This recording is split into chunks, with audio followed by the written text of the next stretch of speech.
Febre oropouche. Qual o primeiro sintoma? Como tratar? De que forma essa doença é transmitida? Como que a gente pode se prevenir e fazer o diagnóstico dessa doença, que hoje também nós vamos falar um pouco da história desse problema de saúde, que, assim como a dengue, também conta com a participação de um mosquito. E aqui no Brasil, em 2024, o número de casos vem aumentando muito. Para você ter uma ideia de comparação, no ano passado inteiro, 2023 inteiro, foram notificados 832 casos. Em 2023 inteiro. Agora, só em 2024, nas 15 primeiras semanas do ano, 3.354 casos já foram notificados, ou seja, um aumento muito grande do número de casos da doença, sem falar os casos que deixaram de ser notificados como oropouche e foram notificados como dengue, zika, chikungunya e outras doenças parecidas. E tem um grande perigo relacionado à oropouche, que é que ela pode ser transmitida por um mosquito que é mais difícil de controlar do que o próprio mosquito da dengue. Então, pessoal, esse tema aqui muito relevante, muito atual, e eu sempre gosto de estudar a história da doença e a origem dos nomes. E o vírus oropouche, a febre oropouche, ela tem esse nome porque o vírus causador dessa doença foi isolado em 1955 no país Trinidad e Tobago, ali da América Central, próximo a um rio chamado Oropouche, que, por sinal, é um rio bem bonito. Quem quiser buscar aí as imagens vai ver que é um rio bastante interessante, esse rio Oropouche. E aqui no Brasil, não é uma doença nova, já está aqui há décadas. Várias epidemias já aconteceram aqui ao longo desses anos. Para você ter uma ideia, entre 1978 e 1980, foram mais de 130 mil casos de oropouche na Amazônia brasileira. E algumas fontes, inclusive, relatam que a febre oropouche é uma das viroses mais comuns, atrás apenas da virose causada pelo vírus da dengue.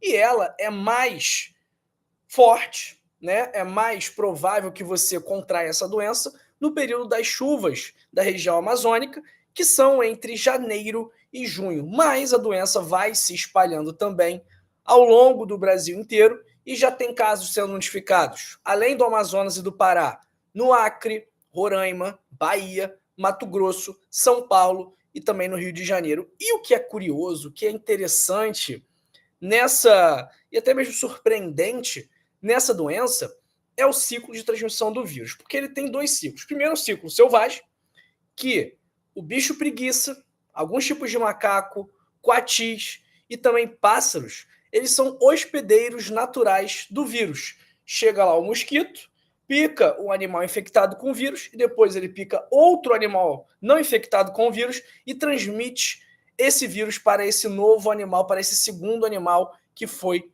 picado. Então, esse é o ciclo selvagem.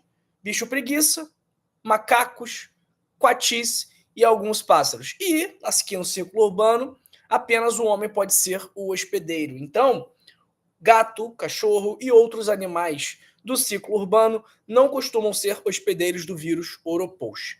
A transmissão, da mesma forma que acontece com a dengue, ela é por conta da picada da fêmea. Só que não é a fêmea do Aedes aegypti, o famoso mosquito da dengue, mas sim a fêmea do Culicoides paraensis, popularmente conhecido como marruim, miruí, mosquitinho do mangue, e também pode ser picado, pode ser transmitida pela picada do Culex. E é aí que mora o perigo, porque o Culex é o pernilongo que a gente está acostumado a ver, que é o mosquito mais comum no território brasileiro. E esse Culex, por exemplo, ele pode picar uma pessoa infectada com oropouche, principalmente ali nos 3 a 4 primeiros dias de sinais e sintomas, que é quando a quantidade de vírus naquela pessoa está maior, e, uma vez picando essa pessoa, pode vir a picar uma outra pessoa e transmitir a doença. E algumas nuances dos sinais e sintomas são surpreendentes, você vai entender por quê já já. Por quê? As manifestações clínicas, elas aparecem cerca de 4 a 8 dias depois do contato com o vírus, ou seja, o período de incubação da doença é de 4 a 8 dias. Então, se o mosquito me picou hoje, agora, eu vou começar a apresentar sintomas daqui a 4 a 8 dias. E os sinais e sintomas são muito parecidos com os da dengue. Febre, dor de cabeça, dor no corpo, dor nas articulações, falta de apetite, tonteira, calafrios, fotofobia, que é a pessoa que fica muito sensível à luz. Também pode dar manchas na pele, como uma mancha do sarampo, da rubéola, náuseas, vômitos, diarreia, dor abdominal e também dor atrás dos olhos, dor retroorbital. E em 60% dos casos, depois de alguns dias, os sinais e sintomas voltam, tem uma recorrência dessas manifestações clínicas, embora num grau mais leve.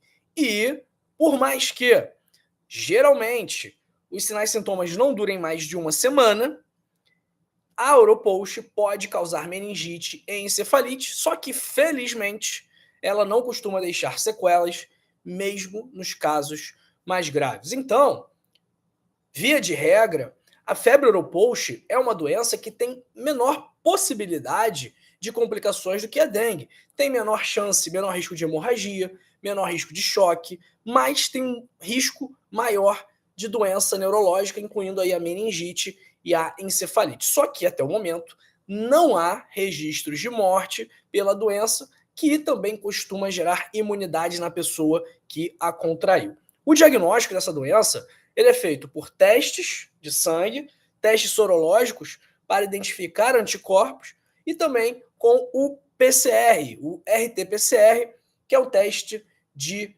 pesquisa de material genético do vírus. Só que muitas vezes ela será confundida ou diagnosticada como uma outra arbovirose, conforme eu falei, Zika, dengue, chikungunya, porque são manifestações clínicas muito parecidas e difíceis da gente diferenciar, distinguir de forma clínica. Como que a gente previne a febre Oropost, pessoal?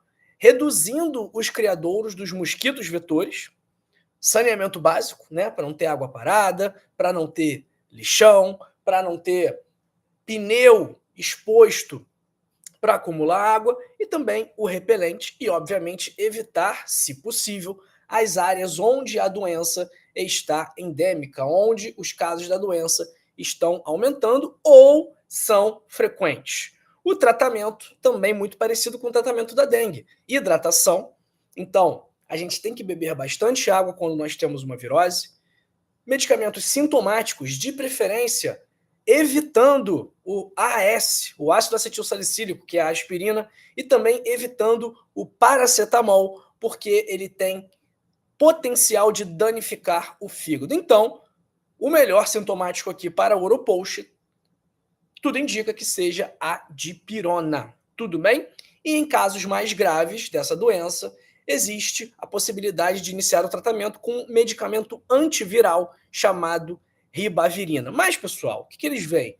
Tudo bem, é uma doença que não é grave na maior parte dos casos, é uma doença que não deixa sequelas, mas se a pessoa tiver algum problema de saúde subjacente, alguma comorbidade, obesidade, alguma doença que gere alguma deficiência imunológica, se a pessoa tiver diabetes, pressão alta, tudo isso vai contribuir para que ela tenha mais chances de desenvolver a forma grave. Então, se você quiser se proteger da forma grave, não só da Oropost, mas também de outras infecções, se você quiser se proteger do infarto, se você quiser se proteger do derrame, se você quiser se proteger do câncer, o que você precisa fazer é ter um estilo de vida saudável, se alimentar, manter um peso bom, fazer atividade física, controlar sua ansiedade, dormir bem, não beber, não fumar, tudo isso vai te ajudar a ter mais saúde, mais qualidade de vida e vai te proteger também das doenças não infecciosas, como o infarto, e também das doenças infecciosas, como a Oropost,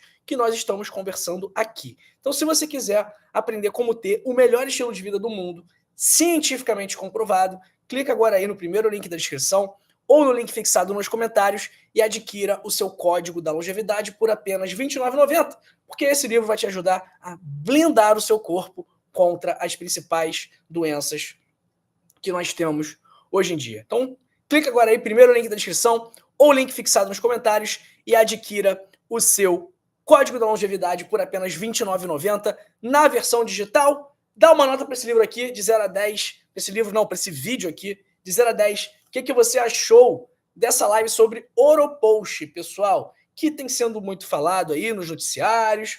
Pessoal tem curiosidade de entender mais sobre essa doença. Então, me conta aí o que você achou de 0 a 10.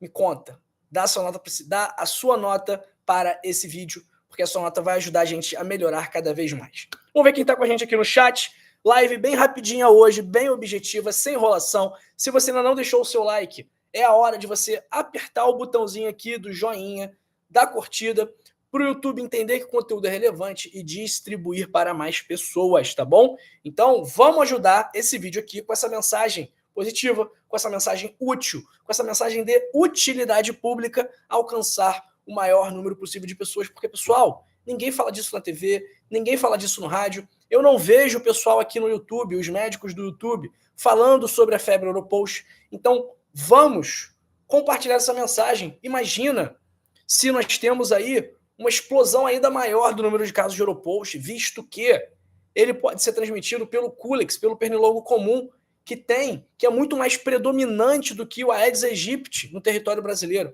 Então, a sua curtida pode salvar uma vida, ok?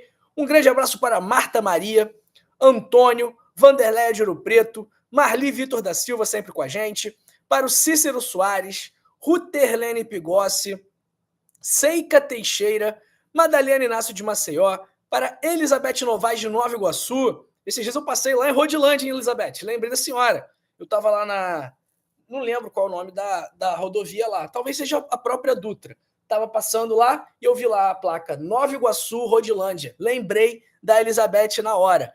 Um abraço para Sônia Aparecida, Maria da Glória Silva Bernardino, para Aparecida Viana, do Mato Grosso do Sul, para Marileide Florencio, Jaciene Santos, Márcia Maria do Recife, Eunice Maria, de Campo Formoso, na Bahia. Um abraço para a Oreni de Frutal, Minas Gerais. Abraço para Tânia Maria Ferreira, Marina Costa, Eliana Brandão, de Belém do Pará, que está falando aqui que ela é do Belém do Pará, mas mora no Rio há 40 anos. Quando criança, lá no Pará, eu ouvia falar do Marium, esse mosquito que transmite essa doença. Ele não transmitia nada quando picava. Eliana, os primeiros relatos aí da Oropost aqui no Brasil são justamente da década de 70, década de 80. Então, é bem nessa faixa aí que a senhora se mudou para o Rio de Janeiro. Talvez seja por isso que a senhora não se lembre ou não tenha presenciado o Marium como transmissor, como vetor da febre Oropost. Um abraço aí para Altamira Lima, de Lages, Santa Catarina, para a Sônia Aparecida, para o Paulo Augusto. Entrei agora, boa tarde, que seu canal continue firme. Paulo, se depender de mim, vai continuar firme sim. E se você quiser que o meu canal continue firme, compartilhe esse vídeo com alguém. Se você não quiser compartilhar com o grupo do WhatsApp, tudo bem, não tem problema. Mas compartilha com pelo menos uma pessoa, para que essa pessoa aprenda sobre o vírus Oropost e caso isso aconteça com ela ou com alguém próximo, ela vai saber exatamente o que ela precisa fazer, tá bom? Um abraço aí para Gilda Freitas, Elza de Souza Lima, um abraço também para a Ivete Ottoni, Eliana Brandão, para Marli Vitor da Silva, já mandei, para Sebastiana 12345, um abraço para o Benedito Girão, para a Denilza Cavalcante da Silva, Theo Santos, Celso Rocha. E é isso, ó, pessoal. Live bem rapidinha, que eu tenho que fazer outras coisas aqui. Mas continue comigo, não saia aqui do canal, porque se você gostou de saber da febre Oropost, você também vai gostar de saber mais sobre a dengue, esse problema que é tão comum e que você não pode, de forma alguma, ignorar. E por esse motivo, para você não ficar sem saber da dengue, eu separei esses 2 vídeos para você continuar se informando, continuar aprendendo e continuar se protegendo das ameaças que nós temos por aí, correto? Então, ó, eu tô me despedindo dessa live, mas eu te vejo na outra live, combinado? Muito obrigado pelo seu tempo, muito obrigado pela sua atenção, mas ó, assiste essa live aqui, ou essa live daqui, né? Tá aqui em cima a live, sobre sinais e sintomas de dengue, e essa live daqui, aqui embaixo, sobre os medicamentos que você não deve utilizar se estiver com suspeita de dengue. Um abraço, amanhã estou vivo de novo. Fui e muito obrigado por tudo mais uma vez. Tchau, tchau, pessoal!